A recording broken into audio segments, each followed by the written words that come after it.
Olá pessoal, meu nome é Sérgio e você está na Meeples in Japan. E hoje nós vamos mostrar aqui setup e regras de Lords of Hellas. Lords of Hellas é um jogo que foi lançado através do Kickstarter em 2017. É um jogo que de 2 a 4 jogadores. Ele tem também uma versão solo, né, que você pode fazer uma campanha. E é um jogo onde cada jogador vai ser um herói da mitologia grega, né? Na idade das trevas na Grécia, né? Que é governado ali por deuses que estão utilizando uma tecnologia alienígena. E os nossos heróis, cada um com um poder assimétrico, eles vão tentar encontrar o caminho da vitória. É um jogo para quem gosta de jogos de confronto, né? Que vão ter muitas batalhas e nós vamos enfrentar monstros, construir templos e tentar dominar ali territórios. Então vamos conhecer aqui o setup e regras de Lords of Hellas. Então vamos começar o setup de Lords of Hellas. Primeira coisa, você vai colocar o tabuleiro, é um tabuleiro bem grande, né? E o tabuleiro tem dois lados. Esse lado é o lado para uma partida de 2 a 4 jogadores. E nós temos o outro lado aqui, que é o lado para a campanha solo. O jogo ele vem com uma campanha solo, né? Você pode jogar a partida fazendo uma mini campanha. Então você vai colocar o tabuleiro virado para esse lado, né? Onde existe esse local aqui, onde você vai colocar uma carta de tempo. Então essa é a primeira parte. E depois nós vamos colocar agora os monumentos. O jogo base ele possui 13 monumentos, cada um representando um deus. Nós temos Zeus, Atena e Hermes. Cada um desses monumentos eles são divididos em 5 partes que são desmontáveis. Então, por exemplo, aqui no caso de Zeus, nós podemos desmontar aqui o braço, a parte do corpo, a outra parte e mais uma parte. Então são 5 partes. Todas as peças são desmontáveis. Você vai pegar apenas a base de cada um dos monumentos e juntamente com a cartinha de artefato que vem, cada um deles tem uma carta de artefato que tem um poder especial, e você vai pegar apenas a base e a cartinha e colocar no tabuleiro no local respectivo. Então você vai pegar a cartinha de artefato, colocar aqui, no caso aqui de Zeus, pegar a sua base e colocar no local indicado e fazer o mesmo com os outros dois monumentos. No caso de Atenas aqui, a cartinha, depois a base e finalmente Hermes nesse local do tabuleiro. Então apenas a base é colocada, as outras peças dos monumentos você deixa do lado do tabuleiro que serão utilizadas durante a partida. Agora vamos pegar todos os decks de cartas e vamos embaralhar bem e colocar nos respectivos locais. Nós temos as cartas de combate, como são essas cartas azuis aqui. E você vai colocar elas aqui nesse local. Existe um local aqui para descarte. Vamos pegar as cartas de artefatos. São essas cartinhas menores, pretas, né? Existem também cartas de artefatos de monstros que você separa, assim como as cartas de monumentos que já colocamos no tabuleiro. Apenas essas cartas que estão assim, que tem apenas artefatos escritos, você vai pegar, misturar e colocar aqui nesse local.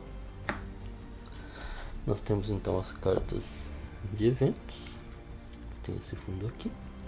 As cartas de eventos possuem cartas de monstros e cartas de eventos. Então nós vamos colocar elas aqui. Vamos pegar as cartas de monstro, que são essas cartas vermelhas aqui. E também vamos colocar aqui. E finalmente as cartas de Blessing, as cartas de bênção. Existem 3 cores, né? Temos a vermelha, a azul e a amarela, cada um representando um dos deuses, né? Você vai embaralhar bem e colocar aqui no tabuleiro. O jogo ele vem com algumas cartas de tempo, você vai escolher uma aleatoriamente e vai colocar aqui nesse local do tabuleiro. Você vai virar ela, colocar aqui, e aqui nesse local você vai colocar os tempos. O jogo base ele vem com alguns tempos de papelão, né? Com os standees. Essa aqui é uma versão do Kickstarter e era uma das expansões, vieram com essas pecinhas aqui. Então essa é a única diferença. Então, você vai colocar aqui as peças, né? Existe local para 8 templos. Uma partida de 3 ou 2 ou 3 jogadores, você coloca apenas 6. Uma partida de 4 jogadores, você coloca todos os templos. E também tem o Oráculo de Delphi. É um templo diferente, né? Que você vai colocar aqui nesse local. Ele também é um templo, a única coisa é que ele tem aqui um bônus a mais. O jogo base, ele vem com 7 miniaturas de monstros, né? Cada um com a sua ficha, né? Aqui as fichas, nós temos aqui os ataques especiais, os ataques por região e também a premiação, se nós conseguirmos derrotar o monstro. Ele vem também com cada um com seu artefato, né? E as miniaturas. Você vai deixar todos elas lá no tabuleiro. Alguns dos monstros já vão entrar durante o setup. Também vamos deixar do lado do tabuleiro aqui o dado do monstro, né? Os cubinhos vermelhos, que são os ferimentos dos monstros, né? As fichas de glória e as fichas de missão. Além disso, também vamos deixar aqui a carta de ativação de monumento. Essa carta aqui, né? Ela não será utilizada numa partida de 2 jogadores. Apenas numa partida de 3 ou 4 jogadores utilizaremos essa carta. Se uma partida de 2 jogadores, ela volta para a caixa. Agora nós vamos resolver os eventos iniciais. Você vai pegar o deck de eventos e vai comprar 7 cartas. Dentro do deck de eventos existem cartas de missões e cartas de monstro. Nós vamos abrir uma por uma e resolver cada uma delas. Quando você abrir e aparecer uma carta de eventos, você vai pegar o token referente a esse evento e vai colocar ele no mapa de acordo com o que está mostrando aqui. Aqui também tem o nome da cidade, a Aetolia, e aqui mostra o local do mapa onde está essa cidade. Então você vai pegar o token e colocar ele aqui na cidade indicada. Essa carta de missão, então, ela vai ali para a trilha de missão. Quando você abrir a segunda carta, no caso aqui, se aparecer um monstro, você vai pegar a miniatura do monstro, no caso aqui a medusa, a miniatura e coloca ela aqui no mapa. E essa carta aqui você deixa de lado. Quando surgir uma nova carta de evento, você vai fazer a mesma coisa, pega o token do evento, verifica o local onde ele está no mapa, o nome da cidade e coloca o token no seu lugar. E aí essa carta vai para a trilha de missões. E toda vez que você comprar uma carta de missão, você vai colocando ela aí até que os 3 espaços de missões estejam cheios. Caso você compre uma nova carta de monstro que já esteja no tabuleiro, nesse caso aqui a medusa, essa carta você descarta e você então vai ter que comprar uma nova carta aqui do deck de eventos para substituir essa carta. Já no caso de você comprar uma carta de missão e ali a trilha já está cheia, né? Existem 3 espaços de missões. Nesse caso aqui, essa carta aqui é descartada, mas ela entra na contagem das 7 cartas. E assim você continua então comprando cartas, colocando monstros ou descartando cartas de evento. Então é assim que funciona os eventos iniciais. Você só tem espaço para 3 cartas de missões, né? Se você comprar uma carta de missão, você descarta ela, mas ela entra na contagem das 7 cartas. Já as cartas de monstro repetidas, você descarta e compra uma nova carta até que você complete 7 cartas. Você vai pegar então essas cartas aqui, que foram utilizadas, de monstros e missões que não foram utilizadas, vai colocar de volta no deck de eventos, mistura novamente e coloca ali no local das cartas de evento. E agora vamos para o setup de jogadores. Cada jogador vai escolher um herói. O jogo ele vem com 4 heróis, né? Nós temos 4 heróis. O jogador escolhe um dos heróis, pega o seu dashboard. Cada herói ele possui uma habilidade especial e também um bônus inicial. Ele pega o tabuleiro, coloca à sua frente e ele vai então escolher uma das cores. O jogo ele vem com 4 cores. Ele escolhe uma das cores e coloca o dashboard aqui embaixo. encaixando no seu tabuleiro do herói. O jogador então escolhido a cor, ele vai receber as miniaturas. Cada jogador recebe 4 sacerdotes, 15 hoplitas, são os exércitos, né? Mais 15 marcadores de controle de área, um anel, a miniatura do herói, ele vai encaixar o anel no seu herói, vai receber 3 marcadores de atributo que você vai colocar aqui no tabuleiro. Ele tem 2 lados, né? Você vai colocar virado desse lado, nos 3 locais, aqui na liderança, na força e na velocidade. E vai receber também 6 marcadores de ação que você vai deixar próximo ao seu tabuleiro. O outro lado aqui é pro modo solo, né? Nós vamos utilizar apenas esse lado, uma partida de 2 a 4 jogadores. As outras pecinhas você deixa, organiza ali na sua área de trabalho. Você vai receber também uma ajuda de jogador aqui. Aqui nós temos o turno de jogador, né? As ações. E aqui mais explicando uma batalha, né? Também vai receber aqui uma outra ajuda aqui, que explicando quais são os bônus de cada templo, né? Que você vai receber de acordo com o nível do templo. E também aqui explicando uma caçada. No início da partida, cada jogador também recebe uma carta de combate. Essas cartas serão utilizadas tanto nas batalhas quanto nas caças.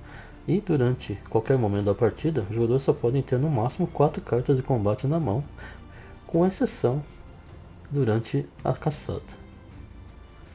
Antes de iniciar a partida, os jogadores verificam qual é o seu bônus inicial. Cada herói possui um bônus inicial. No caso aqui de Heracles, ele dá ao jogador mais 2 de força. Nesse caso aqui, o jogador ele avança mais 2 de força aqui no seu tabuleiro individual. Então, antes de terminar o setup, vamos explicar um pouquinho aqui sobre o mapa em Lords of Hellas.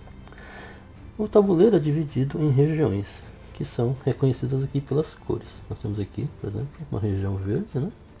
Aqui uma região azul, uma região amarela, uma região vermelha, né?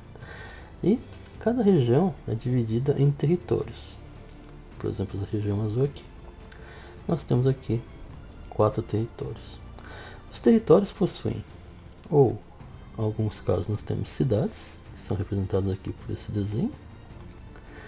E existe apenas uma cidade diferente, que é a cidade aqui de Esparta. É uma cidade considerada um pouco mais forte que as outras cidades normais. E nós temos alguns territórios que possuem templos. Alguns territórios também possuem templos e cidades. As regiões possuem aqui os territórios, e cada território possui aqui um nome e essa marca aqui, que representa a quantidade de exército que você precisa para poder tomar posse desse território. Nesse caso aqui, por exemplo, você precisa ter 2 exércitos para poder então reivindicar o controle desse território. Então nesse caso você teria que ter dois exércitos aqui. Então você poderia colocar o seu marcador de controle, reivindicando então a posse desse território. Um território é considerado adjacente, né? Quando está aqui. O lado, por exemplo, aqui é adjacente. Esses locais são todos adjacentes e você pode andar por todos esses locais.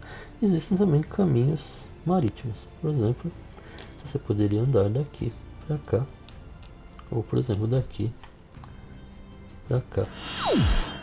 Então, agora que o mapa já está explicado, o jogador inicial vai terminar o setup pegando o seu herói e colocando ele em qualquer território que ele desejar. Então, ele pega o seu herói, coloca no território e ele coloca também 2 dos seus exércitos, 2 dos seus hoplitas, junto com o seu herói. Nesse caso, ele verifica aqui qual é a quantidade de exército que precisa para tomar posse desse local. Nesse caso aqui, você precisa de 2 exércitos. Ele conseguiu, ele colocou 2 exércitos, então ele pode então colocar o seu marcador de controle de território.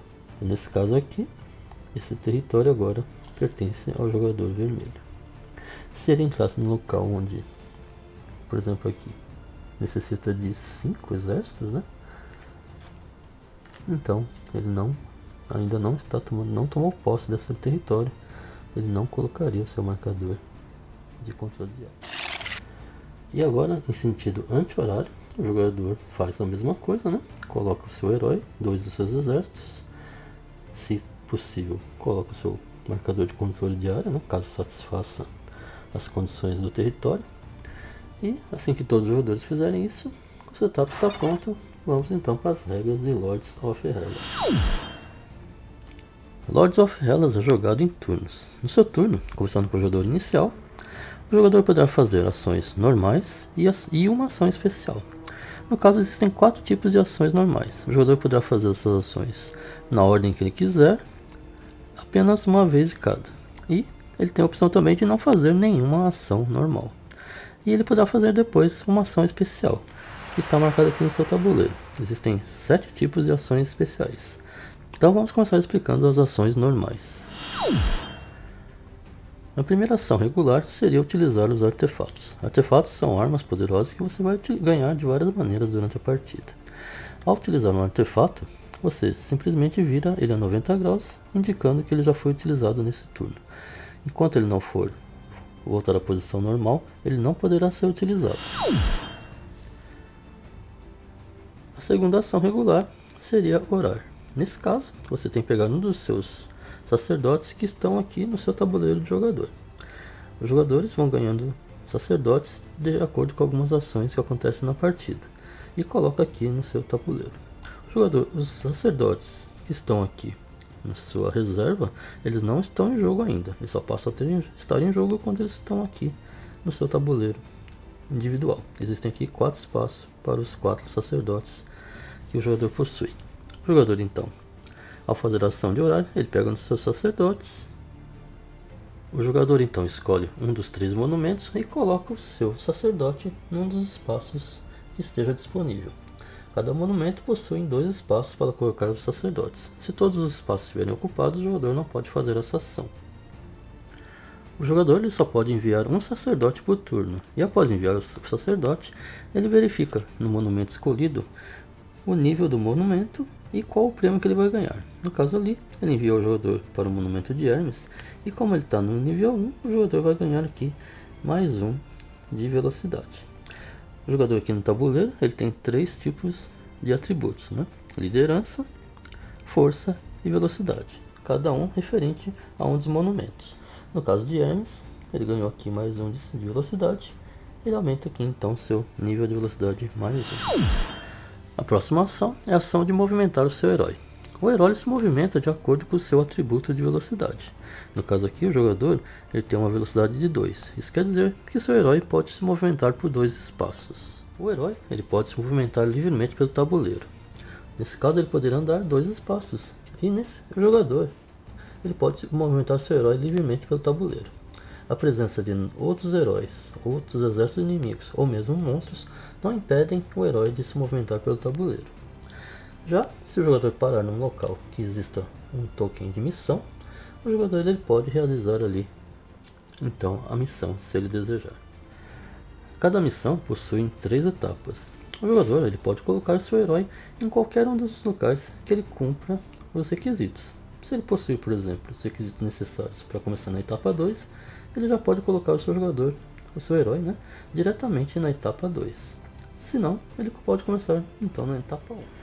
Então, definido qual local o jogador vai poder colocar o seu herói na missão, a partir daí o herói vai se movimentar um espaço por turno. A cada turno seguinte, o jogador pode movimentar seu herói em um espaço independente do seu atributo de velocidade. Apenas um espaço por atributo até chegar no nível 3, quando aí ele completa a missão. Pode acontecer durante um turno do outro jogador, o jogador conseguir completar a missão antes do jogador que já está ali.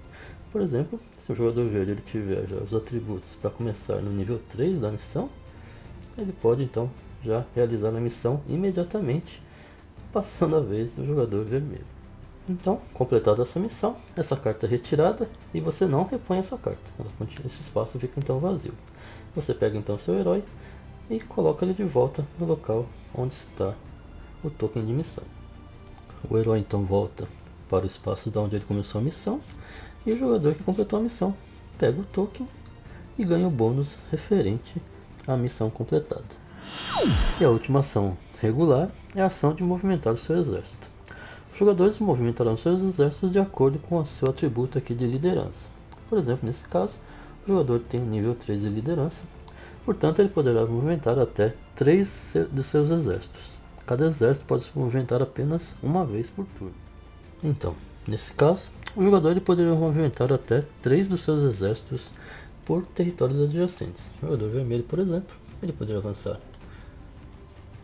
até 3 dos seus exércitos para qualquer um dos espaços adjacentes. O jogador não pode movimentar o mesmo exército duas vezes. Fazer esse movimento. Cada exército movimenta-se apenas uma vez por turno.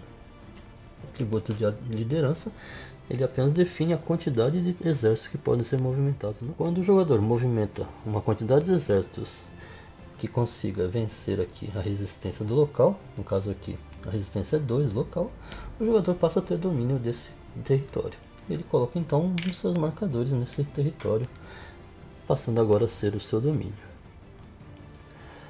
Toda vez que um jogador dominar uma cidade, as cidades possuem esse símbolo aqui, que é um símbolo de fortificação. Quando o território passa a ser do jogador, ele pode colocar um dos seus exércitos nesse local. Isso aqui dá mais 1 de força para o exército local. E numa batalha, esse exército passa a ter então 2 de força. Cada exército possui normalmente 1 de força, e um exército fortificado ele tem 2 de força. Por exemplo, aqui em Esparta, o local mais forte, uma cidade considerada mais forte, se o jogador domina essa cidade, um exército aqui ele ganha mais 2 de força. Então esse exército passa a ter 3 de força. Esses locais fortificados são considerados como cidades dentro do território. Então, ao fazer esse movimento de entrada ou de saída da fortificação, é considerado um movimento de um exército. E numa batalha, o exército que está fortificado é sempre o último a morrer. Quando o jogador conseguir dominar um território que possui um monumento, o jogador recebe então o artefato relacionado àquele monumento. Ao movimentar o seu exército para um território que tem um marcador de outro jogador, mas que esteja sem nenhum exército inimigo, o jogador passa a ter controle daquele território.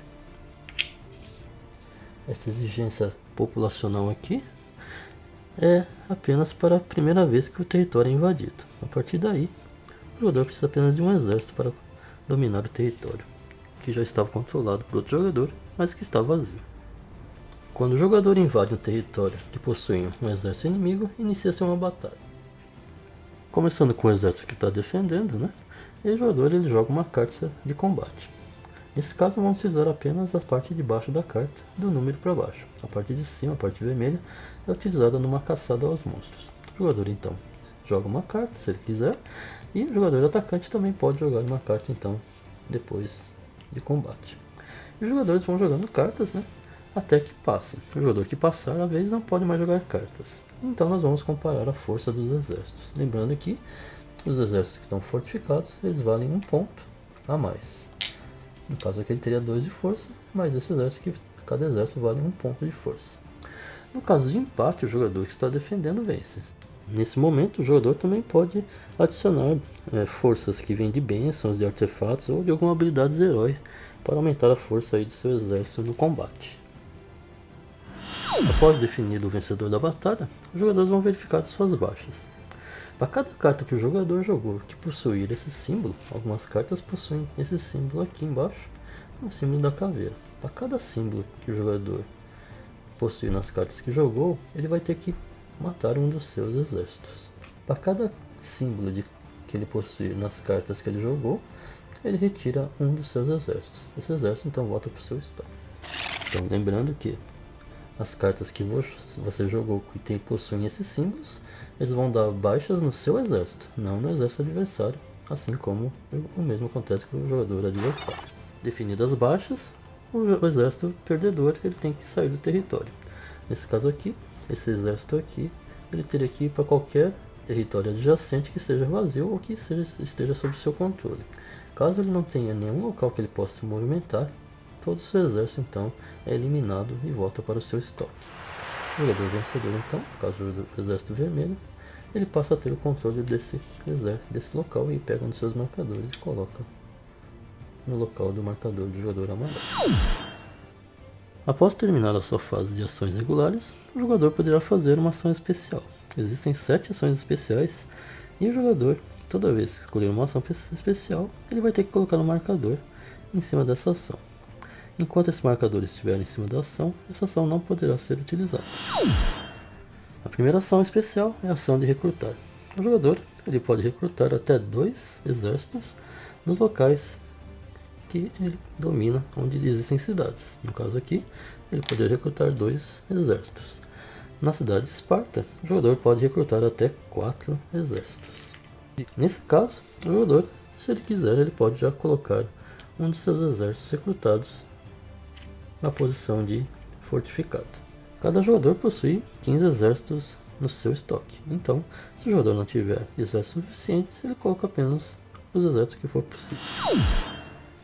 A segunda ação é a ação de marchar. O jogador ele pode pegar quantos exércitos ele quiser de um território e avançar para um outro território adjacente. A terceira ação é a ação de construir templos. O jogador ele pode construir um templo no local onde ele possua dominância. Por exemplo, nesse caso ele pegaria um dos templos aqui e colocaria nesse local.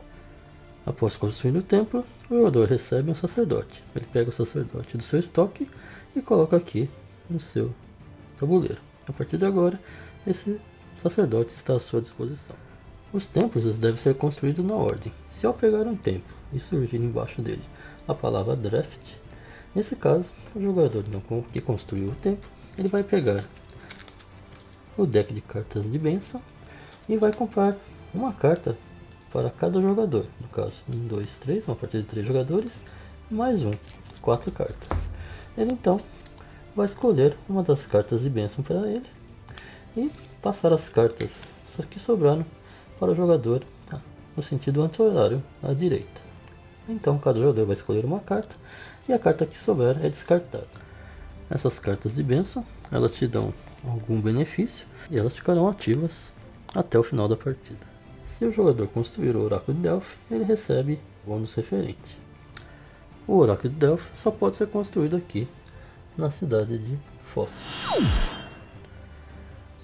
A quarta ação é a ação de usurpar. O jogador, se ele possuir a ficha de glória do terreno, do território onde o seu herói está, no caso aqui, ele possui a ficha de glória marrom de um território marrom onde o seu herói está. Nesse caso, o jogador ele pode expulsar todos os exércitos que estiverem naquele território. Eles teriam então que ir para um local adjacente, né? E tomar posse daquele local instantaneamente. E colocando um dos seus exércitos naquele local. Inclusive, ele pode colocar o exército já fortificado. A quinta ação é a ação de preparar. O jogador ele tem nesse caso 3 ações e ele pode escolher até 2 delas, podendo até repetir uma se quiser. Nesse caso eu faria a mesma ação 2 vezes. A primeira ação seria recrutar um exército onde seu herói está. Nesse caso, ele colocaria um dos seus exércitos no local onde seu herói está. Ele não pode fazer isso se houver exércitos inimigos nesse território, mas se não houver, ele pode colocar um exército nesse local. A segunda opção seria comprar cartas de combate. O jogador compra uma carta de combate e adiciona à sua mão, lembrando sempre do limite de 4 cartas de combate que o jogador possui. E finalmente, a última ação que ele pode escolher seria se curar. O herói ele não morre no jogo, mas ele pode se ferir, e o ferimento é causado nas caçadas aos monstros. Quando o jogador se fere, ele simplesmente vira aqui o seu marcador de um dos seus atributos para o lado onde está marcado aqui o número 1 vermelho.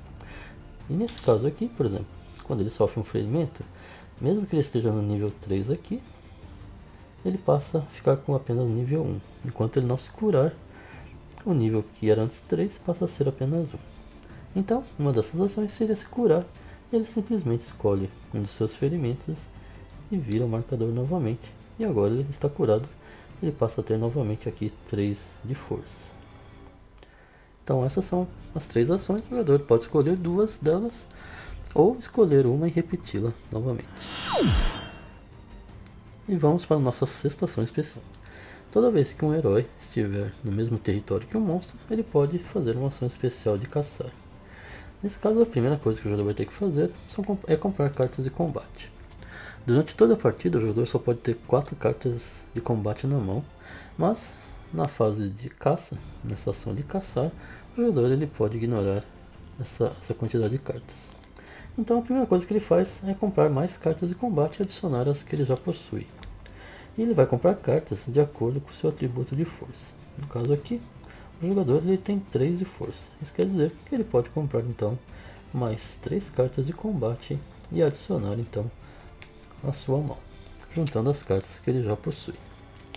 O jogador então agora ele tem que dar pelo menos um ferimento, causar pelo menos um ferimento no monstro para que então comece a caçar. O jogador então verifica todas as suas cartas de combate e nesse caso o que vai ser importante para nós agora seria esse número aqui e a parte de cima da carta, e principalmente esses símbolos aqui. Cada um desses símbolos tem que bater com símbolos que vão causar ferimentos no monstro. Aqui no caso do Minotauro, por exemplo, o Minotauro ele tem todos os locais que ele pode receber um ataque. O jogador ele pode causar vários ferimentos de uma só vez no Minotauro. Ele pode inclusive matar o Minotauro em apenas um ataque. Mas para isso ele tem que gastar todas essas cartas com esses símbolos. Então, por exemplo, ele tem que verificar se ele tem na sua mão cartas suficientes para causar pelo menos um ferimento no Minotauro.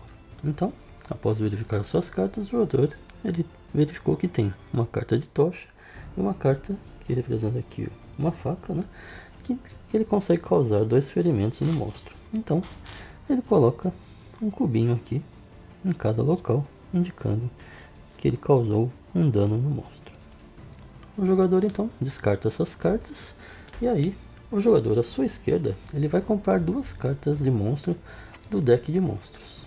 O jogador ele compra 2 cartas e escolhe uma para fazer o ataque do monstro. Como o monstro ainda está vivo, o monstro agora vai revidar. O jogador escolhe qualquer uma das cartas e descarta a outra carta. Nesse caso aqui, ele tem um ataque de 4. O jogador agora tem 2 opções: se defender ou não se defender. Se o jogador resolver se defender, ele então vai ter que se defender do ataque de 4. Ele vai ter que então pegar as cartas que sobraram e jogar uma carta que tenha valor 4 ou várias cartas que somando D4. No caso aqui, ele tem essa carta de valor 4 e ele então joga essa carta descartando ela, conseguindo então se defender. Essa carta então vai para o descarte. Após isso, o jogador então ele compra mais 2 cartas de combate e adiciona na sua mão. Agora, caso o jogador resolva não se defender, ele não joga nenhuma das suas cartas e recebe os efeitos da carta de acordo com o que está escrito aqui embaixo. No caso, ele vai receber uma lesão e aí ele escolhe qualquer uma dos seus atributos e vira para o lado ferido. Nesse caso, o jogador ele compra apenas uma carta de combate. E então, essa sequência é repetida várias vezes até que a caçada termina de 2 maneiras, bem ou mal sucedida. Ela termina mal sucedida se o jogador não conseguir realizar um ataque que dê um ferimento no monstro. Também acontece se o jogador, de repente numa caçada, ele não conseguir se defender e o efeito da carta terminar a caçada. E também se o jogador receber o seu 4º ferimento. Se ele já tiver recebido 3 ferimentos, ao receber o 4º, a caçada também termina. Nesse caso, se o jogador puder receber mais um ferimento, ele recebe. Ele pode receber no máximo 3 ferimentos, seria um para cada atributo. Nesse caso, os ferimentos do monstro continuam nele, e assim, numa próxima caçada, vai ficar mais fácil de tentar derrotar o monstro. Mesmo que você não tenha conseguido matar o monstro, existem alguns ataques que podem dar algumas recompensas para você. Então, de repente, mesmo que o monstro ainda esteja vivo, se você causar um ferimento que tenha algum símbolo embaixo, por exemplo, nesse caso aqui, você ganha um sacerdote. Então, você causou esses ferimentos, o monstro continua vivo, mas você ganha como recompensa um sacerdote que você vai pegar aqui do seu estoque e colocar no seu tabuleiro de jogador. E a caçada é bem sucedida quando o monstro receber o seu último ferimento. Nesse caso aí, o monstro é derrotado. Caso você tenha conseguido derrotar o monstro, você pega o monstro a miniatura do monstro, coloca perto do seu tabuleiro. E também você recebe a ficha de glória do local onde foi feita a batalha. No caso aqui, foi feito no território marrom, você recebe essa ficha de glória. Se ela estiver com algum outro jogador, você pega essa ficha desse jogador. Além disso, você recebe também, você pode escolher entre pegar um dos prêmios que você ganhou aqui, no caso aqui, por exemplo, você pode ter ganho um sacerdote, ou, se você preferir, você recebe o artefato do monstro derrotado. E finalmente vamos para a última ação especial, que é a ação de construir monumentos. O jogador escolhe um dos 3 monumentos que existem e adiciona o próximo nível ao monumento escolhido.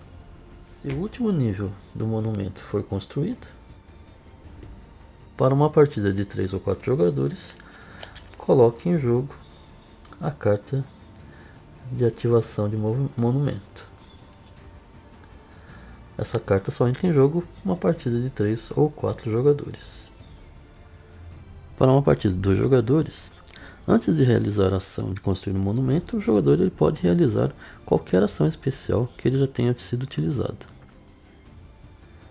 Após isso, todos os sacerdotes que estão em todos os templos, eles são retirados dos templos.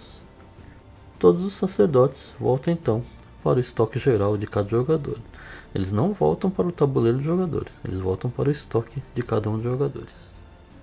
O jogador então que fez a ação, apenas o jogador que fez a ação, ele recebe um sacerdote para cada território com templo que ele controlar. Ele pega então os sacerdotes do seu estoque e coloca aqui no seu tabuleiro. Nesse momento também, todos os jogadores recarregam seus artefatos, eles voltam a poder ser utilizados e as fichas de ação especial são retiradas do seu tabuleiro. Agora, todas as ações especiais estão liberadas novamente. E continuando a ação de construir monumentos, o jogador que fez a ação, ele agora vai para a fase de monstros. Ele vai rolar o dado de monstros para cada um dos monstros que estão no tabuleiro. O dado ele tem 4 lados diferentes. Esse lado não acontece nada. Nesse lado aqui existe um ataque de monstro. O jogador vai pegar a cartela do monstro e vai ver aqui o ataque de região. Ele vai então seguir as instruções do ataque de região. Existe também um lado, que é esse lado que se movimenta, dar com o monstro uma região adjacente. Por exemplo, aqui. E finalmente ele tem um quarto lado, onde ele pode escolher, o jogador que rolou o dado escolhe se ele vai andar com o monstro ou vai utilizar o ataque de região do monstro. E finalmente, vamos para a fase de eventos. O jogador que fez a ação de construir monumentos, ele vai pegar o deck de eventos e vai comprar a carta de cima. Se aparecer uma carta de missão e ainda houver um espaço ali na trilha de missão, ele simplesmente coloca a carta no local, pega o token referente e coloca no local apropriado do mapa. Se por acaso o local já estiver já completo, ele simplesmente descarta a carta e não acontece mais nada. Agora, se por acaso ele comprar uma carta de monstro, pode acontecer 3 opções. Se o monstro ele já morreu, simplesmente descarte essa carta e compre outra carta. Se o monstro ele ainda não está no mapa, pegue a miniatura do monstro e coloque no mapa conforme indicado.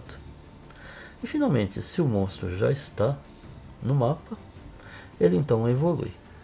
A evolução do monstro acontece da seguinte maneira: você vai pegar a carta do monstro e vai colocar embaixo aqui da cartela do monstro, dessa maneira.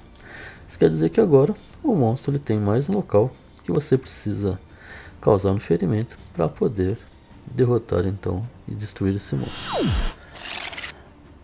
Em Lords of Hellas existem 4 maneiras de vencer a partida, e o jogo termina imediatamente assim que o jogador atingir uma dessas seguintes condições. A primeira condição é o Senhor da Guerra. O jogador ele deve dominar todos os territórios de 2 regiões.